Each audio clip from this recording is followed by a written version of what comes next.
மீனாவ காணோம் அப்படின்னு வந்து பதறி போயிருக்காரு ஒரு பக்கம் முத்து. ஆனா வந்து அத பத்தி கொஞ்சம் கூட கண்டுக்காம, மனசாட்சியே இல்லாம வந்து இந்த விஜயாவும், அதே சமயத்தில மனோஜ், ரோகிணிலாம் இருக்கிறத பார்த்தா நமக்கே அவ்வளோ காண்டாகுது. இந்த பக்கம் வந்து ரவி கூட பதர்றாரு. இன்னொரு பக்கம் வந்து பார்த்தீங்க அப்படின்னா வந்து அண்ணாமலை சாப்பிட கூட மாட்டேங்கிறாரு. ஆனா வந்து மனோஜுடைய மொத்த அக்கறையும் இப்ப என்னவா இருக்கு அப்படின்னா வந்து, ஒருவேள அவ ஏதாவது லெட்டர் கிட்டர் எழுதி வச்சுட்டு போயிருந்தா என்ன பண்ணுவீங்க? உங்க மேல தான் வந்து பழி விழும். ஏதாச்சும் ட்ரெயின் முன்னாடி உங்க அப்பா மாரியே விழுந்திருந்தா அப்படின்னு சொல்லிட்டு எப்படிலாம் யோசிக்கிறாரு. இதே மாரி வந்து ஆனா ரோகிணி காணாம போனபோது முத்து, மீனாலாம் வந்து கூடவே இருந்து அவ்வளோ ஹெல்ப் எல்லாம் பண்ணாங்க. இதான் இந்த நல்லவங்க வந்து ரொம்ப ஓவர் நல்லவங்களா இருக்கிறதும், கெட்டவங்க கொஞ்சம் கூட கவலைப்படாத ஜென்மங்களா இருக்கிறதெல்லாம் வந்து இங்க தான் நடந்துகிட்டு இருக்கு. இதில சிட்டி வேற சத்யாவை ஏத்தி விட்டு இப்போ போலீஸ் ஸ்டேஷன் வரைக்கும் விட்டாரு.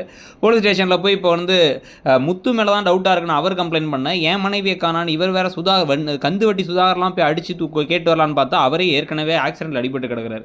அதனால முத்து வேற வழி இல்லாம இப்போ என்ன பண்றாரு அப்படின்னா அவரும் போலீஸ் ஸ்டேஷன் போயிருக்காரு. மீனா எங்க போய்